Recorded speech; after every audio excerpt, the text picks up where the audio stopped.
Topik 1. Pemahaman peserta didik dan pembelajarannya, ruang kolaborasi, dibuat oleh kelompok 2, Ade Kurnia Rahayu, Anggun Anggraini, Cindi Novitasari, Muhammad Miftahul Khoir.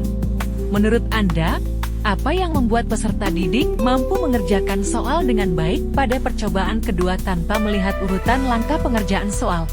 Anda hendak menyampaikan materi mengenai matematika sosial yakni mencari nilai rata-rata MEAN. Untuk memudahkan peserta didik dalam memahami pembelajaran, Anda mencoba untuk membuat urutan atau langkah-langkah yang perlu diikuti oleh peserta didik agar dapat mencari nilai rata-rata pada sebuah soal. Anda meminta kepada peserta didik untuk mengerjakan soal yang Anda berikan. Hasilnya, peserta didik mampu mengerjakan dengan benar, sesuai dengan langkah yang telah Anda siapkan. Beberapa saat kemudian, Anda meminta kepada peserta didik untuk mengulangi soal yang sama, tanpa melihat urutan pengerjaan soal, dan peserta didik mampu mengerjakannya dengan benar. Ketika peserta didik mampu mengerjakan soal dengan benar tanpa melihat langkah-langkah yang telah disediakan, melalui pengulangan dan latihan yang cukup sering membuat peserta didik menjadi bisa dalam mengerjakan soal yang telah diberikan. Ketika mereka pertama kali mempelajari bagaimana mencari rata-rata, mereka mempraktikannya dengan mengikuti langkah-langkah yang telah diberikan. Sebagai seorang calon guru, dalam kegiatan belajar yang seperti apa metode di atas dapat diterapkan? Elaborasi jawaban Anda dengan menyertakan teori yang berkaitan. Salah satu pembelajaran yang memungkinkan terjadi dengan metode di atas adalah pembelajaran behavioristik. Menerapkan teori behavioristik dalam proses pembelajaran mengutamakan pembentukan tingkah laku dengan cara latihan dan pengulangan. Contoh lain pada kasus 1, pada pembelajaran fisika di kelas yang membahas tentang rumus percepatan, dengan teknik dan rumus yang sama, guru di kelas memberikan contoh soal untuk dikerjakan secara bersama dua. Lalu guru di kelas memberikan contoh soal yang sama untuk dikerjakan siswa secara mandiri menggunakan langkah dan rumus yang sebelumnya sudah dipelajari pula. Terbukti siswa mampu mengerjakan soal dengan jawaban yang benar. Rina adalah seorang guru di kelas 1 SD. Sebagian besar peserta didiknya belum bisa berhitung dengan lancar. Rina sedang memikirkan cara yang sesuai untuk membantu setiap peserta didik menyelesaikan tentang belajarnya. 1. Pertanyaan 1. Menurut Anda, apa yang dapat Rina lakukan untuk membantu peserta didiknya sesuai dengan tahapan perkembangan usia? Pertanyaan 2. Menurut Anda, apa yang dapat Rina lakukan untuk membantu peserta didiknya sesuai dengan tahapan perkembangan usia? 1. Untuk membantu siswa di kelas 1 SD dapat berhitung dengan lancar, Bu Rina bisa mengajak siswa bernyanyi dengan menyanyikan lagu berhitung. Biasanya dengan bernyanyi siswa mampu menghafal lebih cepat. 2. Siswa kelas 1 adalah siswa dengan rentang umur 7-8 tahun. Usia tersebut adalah usia dengan fase atau tingkat perkembangan wiraga berdasarkan tingkat perkembangan yang dikelompokkan oleh Ki Hajar Dewantara.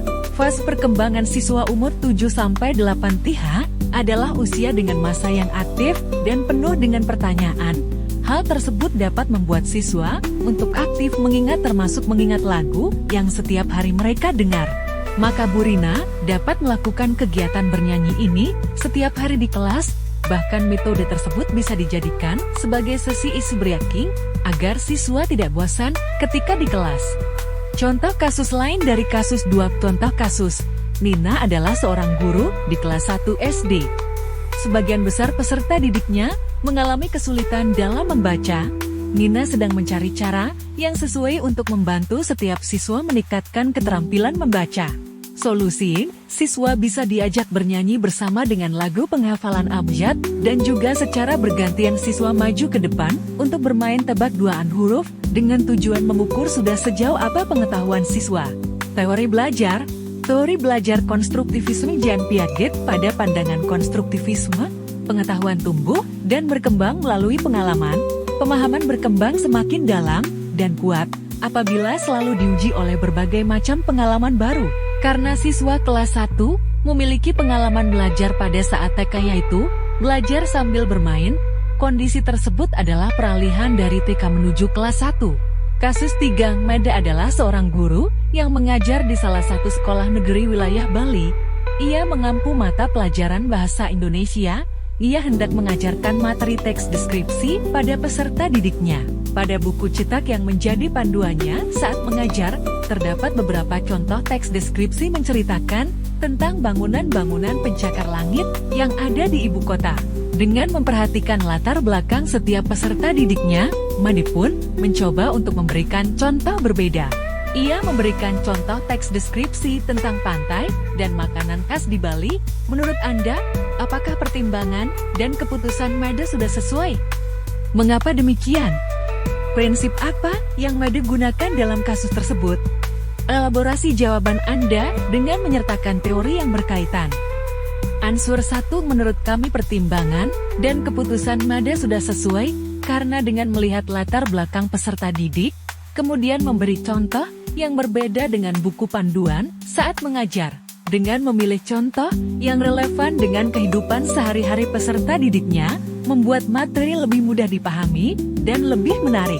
Peserta didik yang tinggal di Bali tentu lebih familiar dengan pantai dan makanan khas setempat daripada dengan bangunan pencakar langit di ibu kota. Ini membantu mereka lebih mudah mengaitkan konsep teks deskripsi dengan pengalaman nyata mereka. Answer 2. Prinsip yang digunakan Made dalam kasus ini adalah prinsip kesesuaian kontekstual. Prinsip ini merujuk pada penyesuaian materi ajar dengan konteks, kebutuhan, dan latar belakang peserta didik. Prinsip tersebut sesuai dengan teori konstruktivisme. Menurut teori konstruktivisme, pembelajaran yang efektif terjadi ketika siswa dapat membangun pengetahuan baru berdasarkan pengalaman dan pengetahuan yang telah dimilikinya. Dengan memberikan contoh yang familiar dan relevan, Made membantu siswa mengaitkan konsep teks deskripsi dengan pengalaman mereka sendiri, sehingga mempermudah proses pemahaman dan penerapan materi. Dengan menggunakan prinsip kesesuaian kontekstual, Made membuat materi ajar lebih relevan dan bermakna bagi siswa, memanfaatkan latar belakang lokal untuk mendukung pemahaman dan keterlibatan.